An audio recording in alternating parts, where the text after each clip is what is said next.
This session is sponsored by Comcast Business. Beyond fast is technology that makes business boom. And Sonoma Cast Stone. Most of the world's finest wines are made in concrete. Let us know when you're ready. Hi everyone, George Christie here with Wine Industry Network. I want to welcome you to our final conference of the year, Bold Predictions, Thriving Post-COVID. Now we've had an incredible year, obviously with the COVID impact on economies across the globe has just been devastating. We had an incredibly divisive and contentious presidential election, which also impacted our industry as a result of the impact on the economy.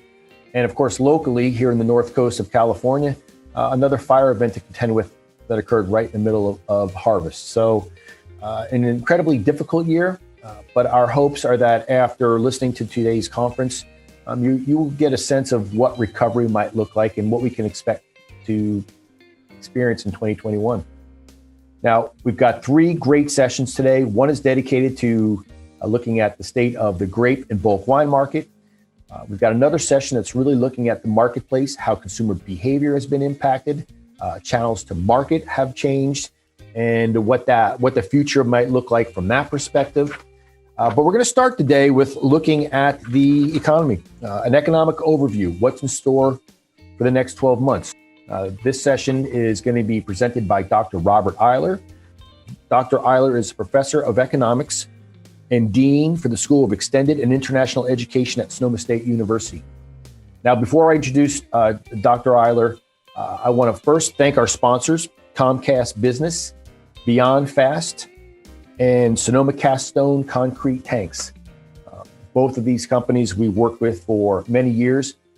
They've been great partners and great supporters of Wine Industry Network. So once again, thank you, Comcast Business, and thank you to Sonoma Cast Stone Concrete Tanks. One final thing before we bring Dr. Eyler in, I want to encourage everyone to take advantage of the chat feature. It's always our goal to make sure our sessions are as interactive as possible. So submit those questions. Dr. Eyler will take those questions as they're coming in real time. So please take advantage of that. All right, well, I think we can get started. Please join me in welcoming Dr. Robert Eyler to the virtual stage. Hey, Rob, how are you? It's good to see you again. You see you too, George. Thank you. I look forward to when I can see you in person. Totally. I mean, what a year, right? It's just been absolutely nuts. It's been wild for sure. Well, we're super excited to have you kicking off today's conference. You know, obviously later on, we're going to talk about the grape and bulk wine market. We're going to wrap up the day talking a little bit about what's, we're seeing in the marketplace. But again, I thought just starting off today's conversation with sort of a look from a big perspective of what's happening from an economic perspective and drilling down into this region was just again the ideal way to kick it off. And I'm super grateful that you are able to take the time and be with us today. Thanks a lot. Appreciate it. Well, you know what? I think I'm going to hand it off to you. I'm going to join the audience. I'll let you take it from here. Well, thanks for having me today. My job today is to try to give you an overview of where we think the economy is going from an economist standpoint, both internationally and globally, if you will, as well as the region, because there's so much importance about what happens here in Sonoma and Napa counties, for example, with respect to what happens in the wine industry. I also want to give you a taste of where things might be going here locally, but also just thinking about what's happened so far during 2020, which has been a wild year. So I'm going to talk a lot about jobs. Jobs are one of the biggest things in any recession in terms of downturn, duration, and depth, but also how recovery works. So we have seen recovery momentum as 2020 has continued to unfold after March and April were really terrible months with respect to the labor market. At the end of October 2020, for example, the U.S. economy had 6.5% unemployment, but there's still 9.18 million people out of work versus last October. And that's a very large number, even though the unemployment rate might seem moderately low. We started the year at right around 4%. So we still have a ways to go at the national level. At California level, it's actually, the news is slightly worse in the sense the unemployment rate's about 9.3% at the end of October 2020, with about 1.37 million people out of jobs since last October. And why we look at year on year is because we want to think about where we were and perhaps where we need to get back to with respect to the total level of jobs and the number of people that are actually out of work. But then that leads to a simple analysis about what's going to happen with financial and housing markets, because generally speaking, when people lose their job, it puts them more tenuously in their homes, whether they're renting or owning. And how equity markets feed off of that is something we've been watching closely as economists. And a good thing that has happened in 2020 is while we saw a wild movement in the equity markets in March and April, we've seen a lot of comeback there, and housing markets really haven't changed that much at all. And I'll talk about why that may be true as we get there. And then I'll talk about certain forecasts that are out there that talk about where the macro economy is going, specifically the US economy, and how that might portend where California and wine country is going as we see 2021 and 2022 unfold.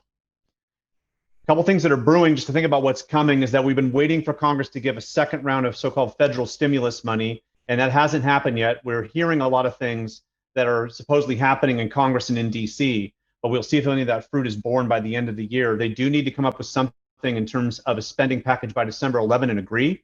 But whether or not that includes a second round of federal stimulus on top of the normal spending of government is an open question. There are some caveats and some opportunities in housing, and I'll talk about how we're seeing a slow movement from the urban to the suburban and the rural, but we should not expect that to be a long-term trend just yet. We will then talk about travel briefly and talk about a travel forecast for the US that has the travel coming back only after 2024. So it might be a really slow move in this recovery period for travel to come back, because it's been hit by so many different vectors in terms of the negative. It takes a while for the positivity to really start coming back to an industry that's been hit multiple ways.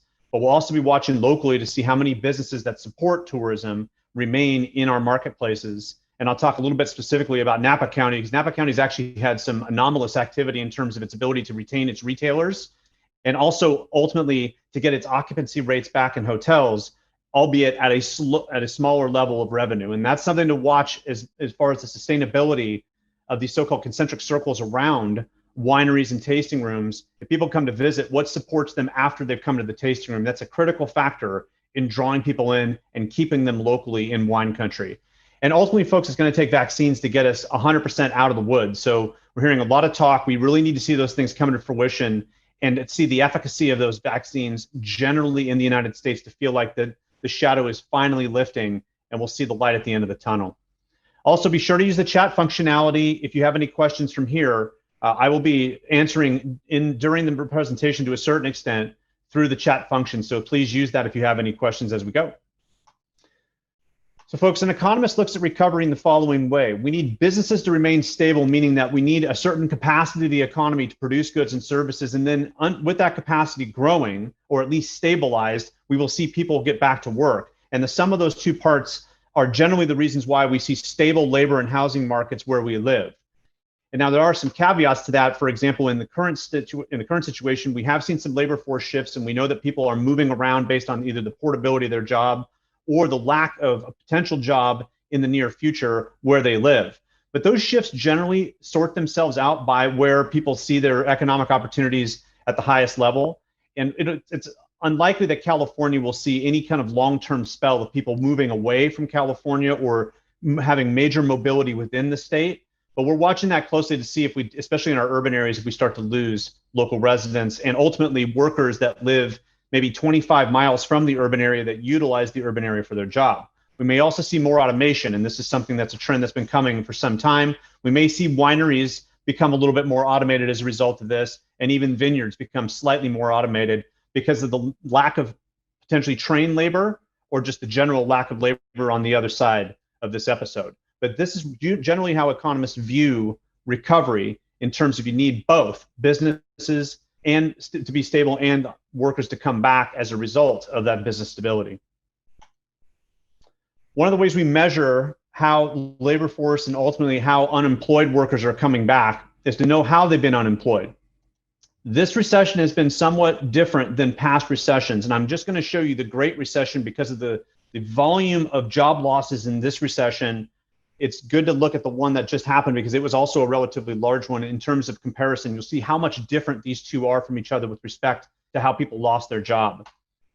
This recession has really been initially typified by people losing their jobs in a temporary way, meaning that I don't know when you're going to get back to work, but I don't want to lose you. So we're going to shut the faucet off for a couple of months with the expectation we're going to hire you back once we get clear of the shelter in place, of the stay-at-home policies and basically the turning off of most of the economy. And that's what happened initially. And you can see that there's this big spike on the far right-hand side. This is from 2007 forward on a monthly basis in terms of the number of people unemployed in the United States. That big spike took us to almost 18 million people unemployed. But it slid down very quickly because initially, after the big spike happened in March and April, we saw people get back to work. Well, the second way in which people become unemployed is to be permanently unemployed. And instead of saying, I'm going to bring you back in 2 months, to say, basically your job's not going to exist any longer. And you'll notice now, about a third of the, or about a quarter of the way moving from left to right, there's this big blue hump. Well, that's what the Great Recession looked like. The Great Recession was typified by a lot of people losing their jobs permanently, meaning that their employer decided not to have any kind of assurance they would get their job back. And notice the blue is a very small portion of the far right-hand side versus the Great Recession illustration there, about a quarter of the way from left to right. Now, here's the other way people lose their jobs. They might complete a job that was already temporary. They might choose to leave or quit. They might have just re-entered the labor force, meaning that they're unemployed, but they were not in the labor force previously. Or another way of not being in the labor force previously was that you're just a brand new entrant, meaning you just graduated high school or you just got out of college. Either way, you're now unemployed because you're seeking work. And that's a critical factor, is that we assume all these people are actually looking for a job. And there's been some consternation around that. But the key is that as we see these temporary jobs fade, as of October 2020, this is what remains of those temporary job losses, which is good. We went very quickly to the top and have been fading fast. The problem is that now we have an additional load of people that are unemployed that are now a mixed bag of sort of the classic recession unemployed workers. And you'll notice that the colors are getting a little bit more to look like what we saw in the Great Recession and what we generally see in recessions. So why that's important is because if we want our economy to recover, we need all those to fade, and we need the amount of permanently unemployed people to fade quickly. You'll notice that from about the end of 2009 forward, that dark blue hump that took place between 2008 and 2009 started to fade and get skinnier and skinnier and skinnier as the economy continued to recover. Now, one of the reasons why we have not seen as much recovery in jobs in this sort of conversion from temporary to permanent is because unemployment has actually been relatively robust, but it's not the only reason. We are tracking, however, the total amount of unemployment insurance being paid by the United States. It's a way of trying to figure out the net movement of people on and off unemployment. And so you're going to see some wild data here too. This starting in January 2020 on a weekly basis. And you can see that spike. And in many ways, economists use these data to foresee what's going to happen with unemployment and ultimately with job markets. You see that peak right about early May, and then slow fade for the US, and not really a lot of change in the middle, meaning that since early May, the US economy has been on the slow recovery track in terms of people getting their jobs back, which has been good. And it's one of the reasons why a lot of states around the United States are now down to 4%, 3% unemployment, believe it or not. And a lot of the states that have relatively low unemployment did not have as large a COVID-19 episode or have as much restrictive social policy, but they're also smaller states. So we've had this long movement, but historically speaking, this is a pretty quick move from the top to something that looks like pretty decent recovery. But I'll come back to the far right-hand side of these data in a minute. This is through about 2 weeks ago. Here's California in contrast. So in California, we had a lot of violent movement initially in terms of these data, but the summer was very flat and in fact was rising slightly as we got toward the end of August and early September. Rationale for that is because initially people got their jobs back under the supposition that we would see more travel.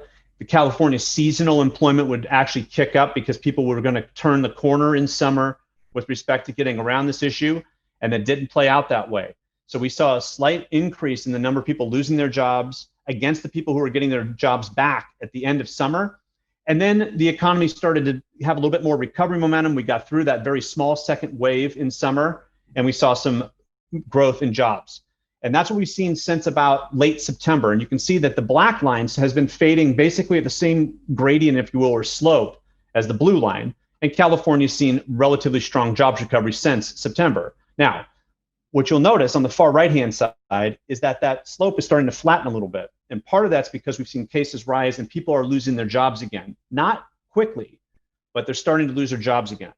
So whether or not that stalls our recovery momentum is one of the biggest questions right now, not only facing the current president, but also President-elect Biden when he takes over office in January.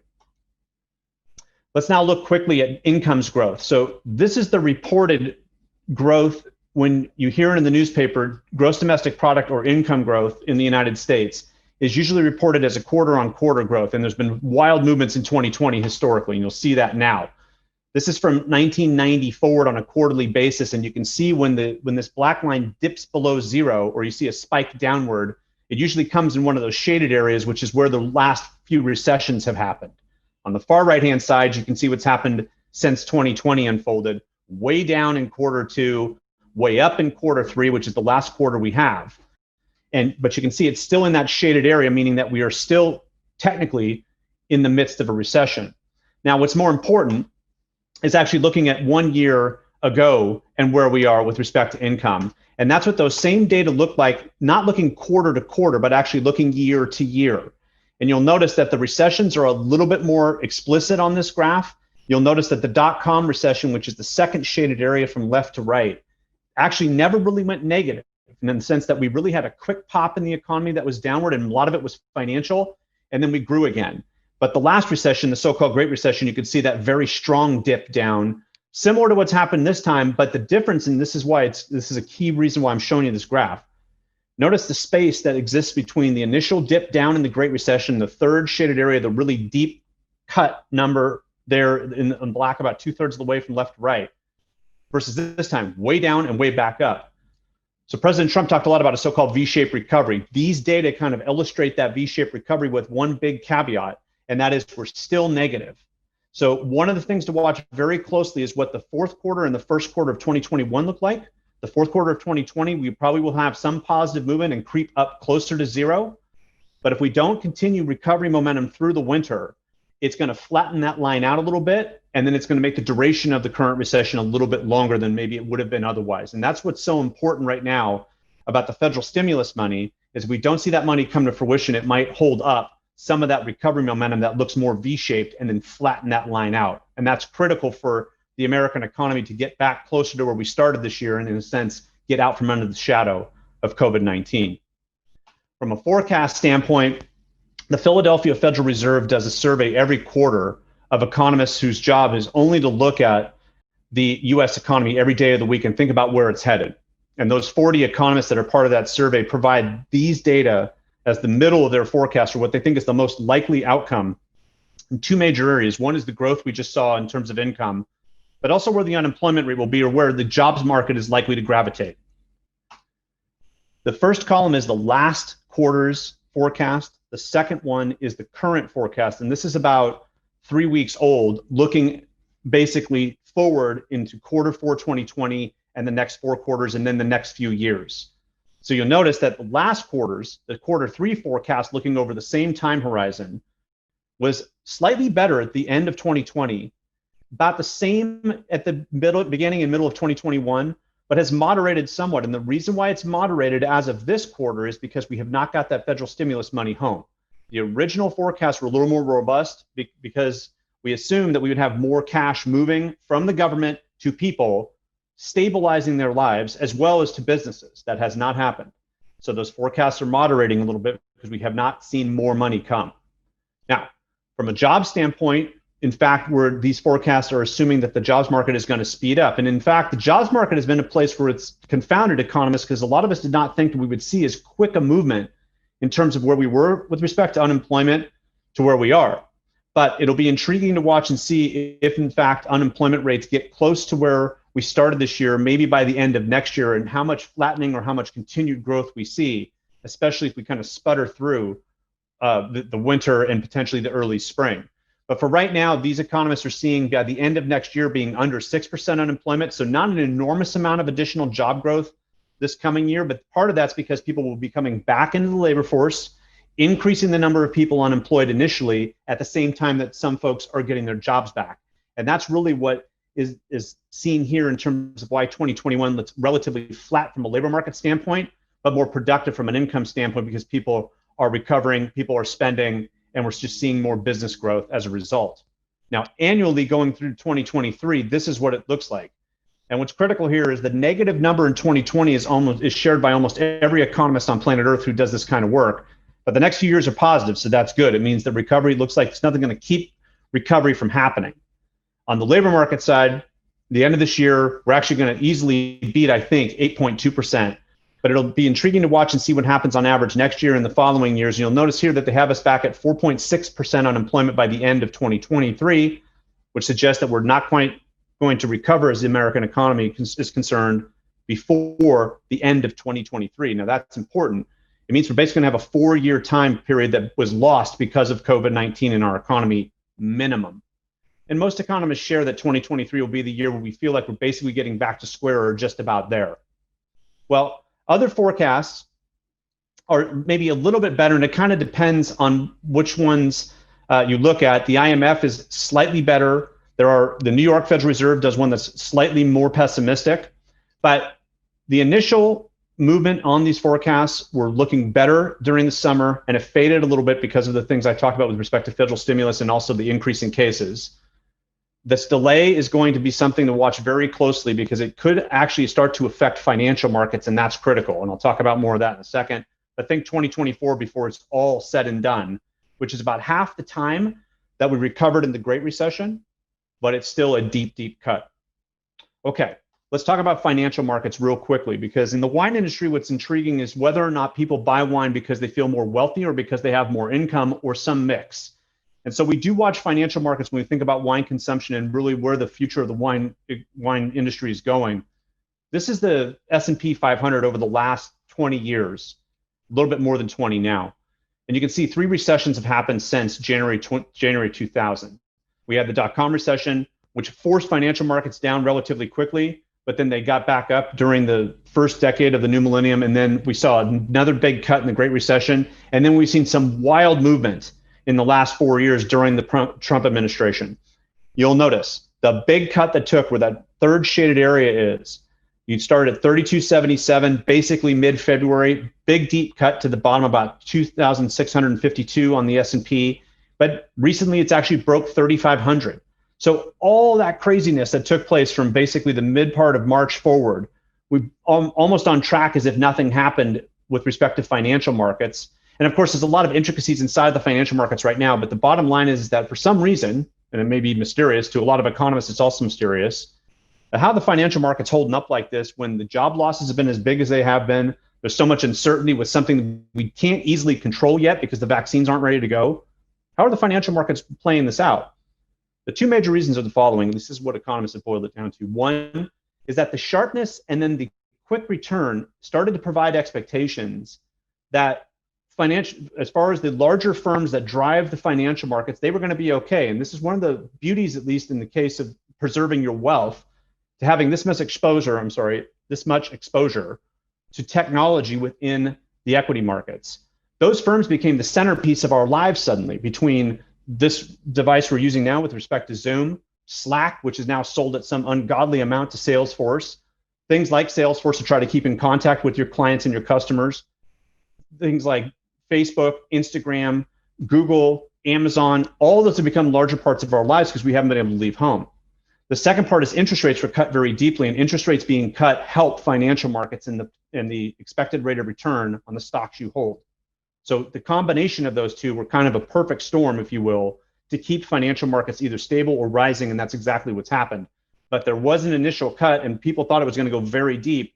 If it wasn't for interest rates being cut, and ultimately for how we've shifted our lives toward where the heavy weights are with respect to how financial markets move, we might have seen a little bit more of a lag in that recovery. But for right now, it's been good. And this should help the wine industry as long as financial markets remain relatively stable, so people aren't walking away from wine buying as a result of a shrinking amount of wealth. One thing to also watch internationally is the value of the dollar. I get this question a lot because we've printed so much money in the last 6 or 8 months to pay for the original round of federal stimulus, but also we have put a lot of money on the street in different ways, and we should expect that the dollar's value is going to erode. So this, if you read this data, this is the dollar's value as compared to the euro, and this is from 2010 forward, and you can see how the Great Recession affected the dollar's value. Same deal, we printed a lot of money, had a lot of federal stimulus, and we started to lose value. These data rising means the dollar is losing value. And when these data fall, it means that it's getting closer to being equal to €1.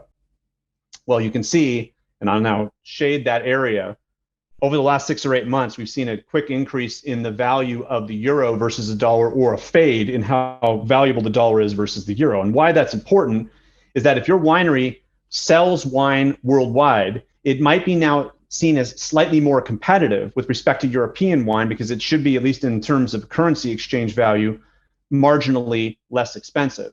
However, with so many trade problems that have now cropped up with respect to the United States becoming a slightly more isolationist in the way it looks at trade, you may not have as many opportunities. However, with Biden coming in the office in January, we might see some things shake out that might help your winery in 2021 and 2022. The beauty of having this situation is that it does provide for some marginal export opportunities. So watch for that in the next couple of years. Okay.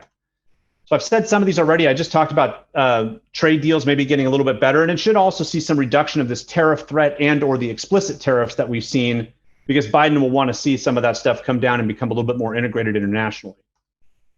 We should expect the economy to continue to rebound, assuming that the vaccines are effective, and that's absolutely critical to recognize. If we don't get that, we're in big trouble.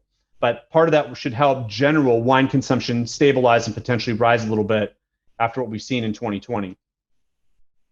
Like I said, so much depends on that. The labor markets, the financial markets, your local housing market, wine consumption, the sum of those parts. We need those vaccines to be effective and generalized in their use to really get out from underneath this thing. We feel like there's nowhere to go but up. But if we don't get through the fall and winter cleanly, we may have issues with what's called a double dip, in the sense that we may have a stall of our recovery and enough of one that it could tip us back over and have more job losses and more business instability. So if you go right back up to that first graph I showed you, businesses being stable and rehiring, the two parts together lead to recovery. You don't have that when things become more and more uncertain. So that's what's critical about moving forward, but we have to be cautious. We don't know how the fall and winter is going to go. Right now, today, we had the governor in California announce that depending on the ICU bed utilization in your region, state of California has been split into 5 pieces. You will be in a stay-at-home order for 3 weeks. And wine country's about 2 weeks, supposedly, from having that come down. So if that happens, folks, it's going to get a little weird for a little while, but we've got to turn this corner and get those vaccines working. So we might have what you could think as a little bit of a stall in this recovery. So we might think initially, well, this is good. We're on the right track. And a lot of the graphs I showed you suggest that we are, but watch and see if we don't get some flattening. Like I said earlier, the dollar's value may provide some export opportunities. Watch for this as the Biden administration starts to look internationally to loosen up trade and trying to get back what has been lost with respect to trade agreements. We know we get to play a little tougher with China. Almost every economist will tell you that. We also have to find a way of taking advantage of the fact that that market is so huge, especially the wine industry. We've been waiting so long to get more and more penetration there. We'll see if it unfolds. The other thing is to watch urban areas coming back. Right now, we've had a lot of issues with places like San Francisco in California and or LA. And we're assuming, wow, these places are going to be dead for some time in terms of just, not having a whole lot of travelers, not having a lot of activity because folks aren't coming back to the office. Don't assume that that won't have some change 2021, 2022 if we start to turn the corner in our economy, and also just thinking that we're not going to have as much uncertainty about our safety. The urban areas are still going to be the centerpieces of American and global life. Okay, so that's the national and international sort of bold thoughts and thinking about where we might be going over the next few years. So the two main takeaways are, one, do not expect us to be totally back until at least 2023, might be 2024, but a lot of economists think it'll be about 2023. But the second is we still have a long way to go in terms of what's going to shake out with respect to the recovery and ultimately trying to get through this recession period. So looking more locally, those continued claims can be looked at on a county-wide basis. This is Marin County, Napa County, San Francisco County, and let me stop there. When you look at these data, think we want these data to go down. Look at how sharp that increase was in terms of the number of people that are asking for unemployment insurance. And this is the total amount of weeks we're paying on unemployment. And you'll notice it starts in January 2019, big spike in March and April, and then some fade, but also some wobbling depending on where you are in California. Here's Solano County, Mendocino County, Sonoma, Here's the state of California, and I'll stop there. Notice a lot of these are moving in the same direction, under the same social policies, same travel framework, a lot of the same general economic conditions, all basically moving where initial spike followed by a little flattening, then starting to dive down the last couple of months where recovery really is starting to take hold. But here's the US repeated. That dotted line is what we saw earlier in terms of the US overall. Other states are sort of moving faster than California is. We'll see whether or not that starts to drive people toward looking at those states as potential economic opportunities if California does not turn around. And the reason I'm showing you the state and regional pictures is because it's important to recognize that the longer we take in California to recover, the more other states appeal to workers who want to get more economic opportunities that they just don't see coming back to California as quickly. This is a sign of that not coming back as quickly. However, we're still very early in this process. Okay. Here's job losses by industry and why this is important. I'm going to show you this with respect to Sonoma County and California. Is we're going to see that the heavy losses are in industries that tend to support the visitors that come to wine country and ultimately patronize our tasting rooms and our wineries. This is as of October. So there has been recovery. You'll notice the second slot, which is total non-farm. That's kind of the total amount of job loss in terms of all industries looked at combined. About 10% of the jobs that were there in October 2019 are not there as of October 2020 for Sonoma County. And for California, it's slightly better, but not a whole lot.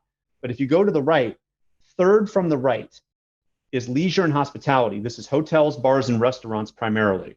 29% of the jobs in Sonoma County are not there that were there October 2019 as of October 2020. California is not that far behind. If you look at the Los Angeles area, they've had a long spell of deep job cuts with respect to both motion picture production and leisure and hospitality simultaneously. And Los Angeles County is one of the worst unemployment situations in California for the time being, primarily because of those two industries lagging behind in terms of recovery. But why that's so important is because if people are going to travel to wine country and we want them to stay overnight, if those job losses are reflective of business losses, and we don't have as much consumer choice locally or as much capacity, again, go back up to that very first graph I showed you. If you have unstable businesses, you have reduced the capacity of your economy, which then keeps those businesses from rehiring. That's a problem in terms of generating more and more revenues and really keeping people here overnight with respect to them potentially visiting more wineries and this claiming more revenue from that spender's wallet, which is critical at a time where you're going to have a lot of competition for that spending. So we're watching this closely. We'd like to see some comeback there, but the travel year has been very, very tough. A bright light has been housing. So if you look at this forecast, this is actually the latest data we had was in August. You'll notice that no county, this is actually all 58 counties and the state, the entire state has a positive outlook from the end of August to the next end of August, basically through next summer. You might say that's totally amazing given everything that's happened and really what happened in the Great Recession, because in the Great Recession, we saw housing prices fall very quickly. Well, like any other equity market, housing is experiencing two positive outcomes. One, we have supply side conditions that do not allow people to easily slip from their current home to something else locally while they wait out the market, which has happened in the past. And this is what really drove a lot of the activity in the Great Recession with respect to people putting their houses up on the market, but staying local, just in a sense, downgrading for the time being and waiting to see what happened in the local economy. We don't have that kind of flex here. So people are pretty much staying put. And this part 1B to that idea is that banks and credit unions have also been very aggressive in trying to make sure people do not make snap decisions about putting their houses up or walking away from their houses like they did in the Great Recession. So that stability by saying you can just wait to make your mortgage payment later, don't have to do it right now. And in some cases, some subsidization of that mortgage and refinancing of loans has helped a lot of stability in the housing market. Plus, and this is the second part, lower interest rates. So even if people had to put their houses up or saw that they wanted to take the profit off the table, the ring of demand that sat around the housing market that might have been renting at relatively high prices is now jumping at the chance to get in while the getting is good, especially with low interest rates. So the outlook here is really driven by a lack of supply. We had a housing crisis before 2020. We're likely to be talking about one in California after 2020 and beyond, but we also had lower interest rates and thus demand has increased. So if you add all those together, solid housing outlook for right now, we still need the economy to recover to keep that positivity going. One of the things you saw probably in the presidential debates was the idea of a so-called K-shaped recovery. So I'm not showing you this at the national level, but this is also true at the national level. I want to show it to you at the state level here in California. Unfortunately, this database, which is coming out of Harvard University and a very famous economist named Raj Chetty is running this project for the Gates Foundation, looking at a bunch of different things about the economy in terms of so-called tracking our recovery. And this website is called tracktherecovery.org. This split in terms of high wage earners, middle wage earners, and low wage earners and how they have recovered jobs. This graph is the movement of the number of jobs that are in place, in the sense the total amount of employment, its percentage change from January 2020. So you notice high wage workers barely changed in California as of the end of September, 1.3% down. On average, those that earn at least $60,000 for national comparison purposes. Middle wage is about negative 8.1%. Decent recovery for this short of a time in recession. But the low wage earners in California, about 28.1% of those folks are still out of a job. Now, if you go back up and think about the leisure and hospitality data I showed you, that is at the end of October, we had about 28% of those folks that had a job 1 year ago in bars, restaurants, and hotels did not have a job as of the end of October this year. These data are very much coordinating with those kind of industries. So those lower wage workers, a lot of them new entrants in the labor market, are still out of a job. And that split in terms of recovery can lead to more social services demand and a lot more pressure on raising taxes. So watch for that over the next couple of years. And the Biden administration so far, in terms of its very nascent situation, has talked a lot about raising taxes, or at least increasing taxes for certain wage earners or income earners to then reallocate those resources to folks that don't make as much. So you can see that split there. And the most important piece also, really at the local level, is will we have a labor force locally that we can retain if folks are not getting back to work sooner than later? What does it mean for government spending and ultimately for taxes and social services demand, and also the stability of housing? So I showed you a very strong, stable picture. And you can see at the very far right-hand side, we have curled up a little bit in all cases. But the more that folks cannot gain their jobs back, the more they're going to think about going some other place where they might have a better economic opportunity, which starts to mean rental vacancy and or more existing units going up for sale in the housing market and thus pressuring prices down. So this is, again, one of the reasons why we need stable markets for both businesses and workers getting their jobs back. It then stabilizes communities. And that's critical going forward, especially in places like Sonoma and Napa County that already started relatively high priced. One of the nasty pieces going forward is how our business is going to stay in business. I said earlier that just today, we've had some announcements about we may have stay-at-home orders again, depending on ICU bed utilization. And almost all parts of California are currently forecasted to see that utilization rise. Well, we have a lot of businesses out there who've been pressured to stay open, mainly because they feed a lot of people when they stay open, but they can't because the revenue is not there. These data coming from that same database, you'll notice that in California, and this is actually of 2 weeks ago, 31.1% of small businesses, and small businesses here are measured by businesses with fewer than 500 employees. Most of these in California are fewer than 25. 31.1% of those businesses out of business for the time being, at least, but there's just basically have no revenue right now. And leisure and hospitality, 45.6 bars, restaurants, and hotels negative in terms of the number of businesses currently open versus the start of the year. So almost half of the businesses that started 2020 as a viable going concern are currently not as of about 2 weeks ago, according to this database.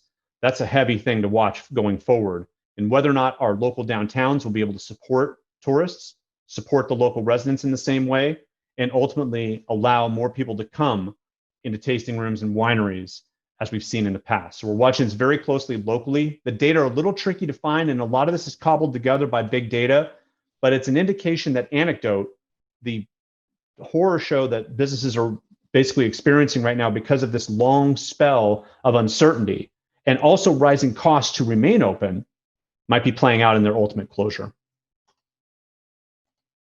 Okay. So what does that mean?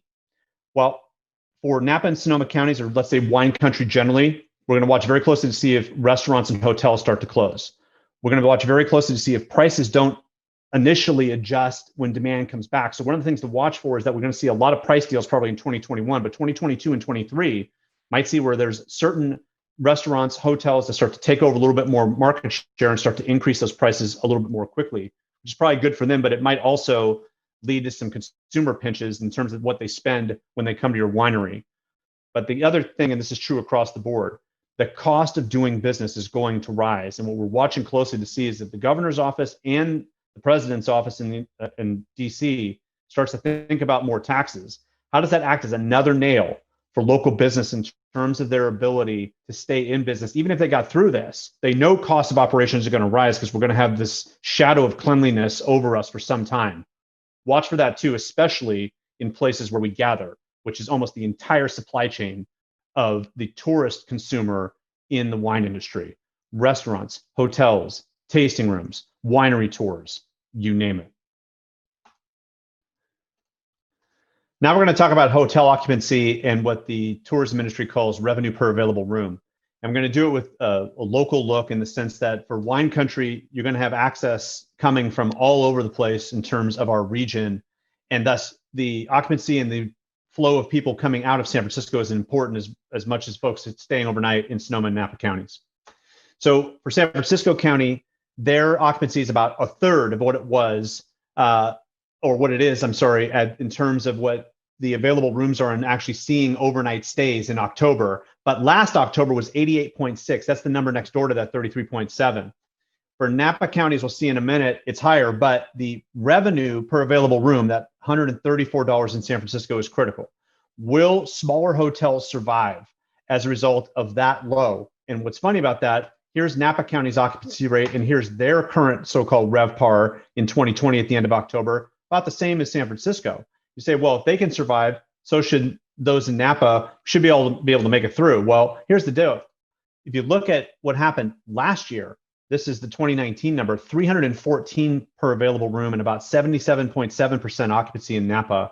It is difficult for any hotel property to continue at a rate like this with respect to relatively low occupancy, relatively low versus expected revenue per available room with respect to the cost that they've taken on or the cost that they face, just simply keeping labor involved and keeping the hotel together with respect to cleanliness and all the new restrictions on people when they're traveling.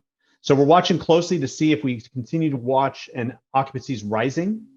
And if that's true, we should see that so-called RevPAR go up and stabilize a lot of what might be otherwise unstable, smaller properties. But what's nasty about that is you might see the larger players come in, soak up some of that market share, grab some of that smaller RevPAR while the getting is good, and basically block any other players from coming into the market for the next couple of years and really start to solidify market share, Sonoma, Napa, and throughout the Bay Area. So we're watching this closely in terms of the stability of our local markets with respect to overnight stays. From a US travel standpoint, the forecast is not great, but there's a couple of nuances to think about. We knew it wasn't going to be very good. We knew it was going to be tough specifically for this industry to recover from what's happened in 2020. But let me show you some numbers that at least have recently come out from ustravel.org, which is the kind of the National Travel Association, and they hire economists to provide these data. This is the situation in 2019. This is what they foresee in 2024. And if you just follow that bolded first line, that's total travel spending in the US in billions of dollars, about 1.1 trillion in 2019, just above half of that in 2020, and then the slow climb back up to 1.1 trillion in 2024. Now, if you look at that and say that's the shadow cast over this industry all the way to 2024, but if you're thinking inflation and other things, you're still not even going to get back to where you would have been in 2019 or at the beginning of 2020, at the end of 2024, thinking that prices would have slowly crept up against costs that are going to slowly creep up. So travel industry's got a long way to go if these numbers play out. But what's more important, I think, in these numbers, and this is, I'm going to sort of start wrapping up with this. This is the number of trips. So spending in dollars is the first shaded areas, but this number of trips is split into two pieces, business and leisure. We know people come to the Bay Area for business trips, and then they end up coming to wine country as a result of being close to it, coming to San Francisco or the greater Bay Area. This is where we were at the end of 2019. Now check this out. This is what's being predicted at the end of 2020. More total trips, great. More leisure trips, great. Fewer business trips, bad. So, and that's lingering over a 4 or 5 year stretch. So if you think about the way that businesses are going to travel, what these data suggest is that we're not necessarily going to see the comeback of things like corporate events, business travel in general, things that can easily feed tasting rooms, wine club memberships, those kind of, ways in which we can market and partner with local hoteliers, restaurants, and turn into package deals where everybody wins. Those kind of things are going to start slowing down a little bit. And it makes sense why it's happening. It's just very tough on an industry that has already been hit that hard to think, God, is it going to be a minimum of 5 more years? And when I get to year 5, I'm barely back to where I started. And there's a lot of tenuousness inside of that forecast. We'll see. There's also some better or more sanguine forecasts out there that suggest that once we have vaccines that generalize themselves, we're going to see a lot more travel. We'll see. But something to watch in terms of the regional area and what's happening in our tasting rooms and ultimately in our wine clubs. Okay, so for the wine industry, we know incomes have been affected, but mainly on the low wage end. So this move toward direct to consumer, you can hear a lot about trends later today. Financial market stability is helping out. You don't have that wealth effect for now. Also, housing markets remaining stable. People aren't thinking about when they're buying wine, what's happening in their portfolios, what's happening in their housing prices, and sort of this double or triple whammy to the decision to buy wines, especially on the higher end. We'll see. But we've got to assume that price points are going to start to move down, similar to what happened in the last recession. Maybe not as aggressively, but the direct-to-consumer market is becoming more competitive, and more competition generally means more price pressure down. On the demand side, expect there's going to be more competition because inventories, while locally we've had fires and some other things on the supply side that might contract over next couple of years, on the demand side, there's going to be a lot of rising inventories and a want to move those inventories out. And there's going to be some great deals from the consumer side, but it's going to be somewhat of a repeat of what we saw 2008, 9, and 10 to a certain extent. Probably not as bad because of those other pieces are not driving consumer decisions yet, but we're watching that close in terms of the continuation of wine consumption and also thinking about what's going to happen with travel. That's why I wanted to show you that travel slide, because it's important to recognize, especially in Sonoma and Napa counties, but this is also true for Mendocino, Lake, and other parts of California in which the wine industry is important, including San Luis Obispo County. A lack of travel means a lack of an expansion at those points in which you get full retail. So watch for that kind of pressure to start to build. While this year was kind of a wild year in terms of wine sales, especially in the grocery store, as more people were using the grocery store as their main retail outlet and or ordering wine to have it come home, folks are going to fill their cellars up and they're going to start looking around more for deals rather than just sort of, taking advantage while the getting is good or just saying, well, now I've got to really focus my efforts. Those concentric circles around the industry are key to supporting more people coming in at full retail, but also expansions of wine clubs. So watch for that over the next few years. But folks, it's going to be 2024. And if I leave you with 2 basic messages that act as context around the wine industry the next couple of years, it's going to be a slow slog in some ways, especially on the travel side over the next couple of years. And we will turn the corner. We have solid recovery, but we need to get through this year and through the vaccine cycle and make sure that we cleanse ourselves of that uncertainty going toward the end of 2021 to truly have recovery in a way that makes 2022, 3, and 4 really climbing years for the economy. The second is so much of local stability, especially in housing markets and also labor markets, depends on our ability to get people back to work. The next few weeks are going to be pretty rough. They're not necessarily portending to what's going to be the long term, but it's going to put more pressure on businesses, and that those business losses are really the second big thing to watch as we're going forward and how stable our local markets remain. So folks, if we don't get to your questions today, this is my contact information. Please email me or hit me up on Twitter. That's my handle. Love to talk to you more. But with that, I'll hand it back over to George. And thank you so much again for having me today. Well, thank you, Rob. That was fantastic, incredibly interesting, and hopefully gives everyone a sense for what recovery is going to look like. We're going to get beyond this. Just as a reminder, first, thanks again to Comcast Business and Sonoma Castone for your sponsorship, for your support. We couldn't do this without you. And as a reminder for everyone else, our next session is going to begin at 10 o'clock. We're going to take a look at the state of the bulk wine and grape market.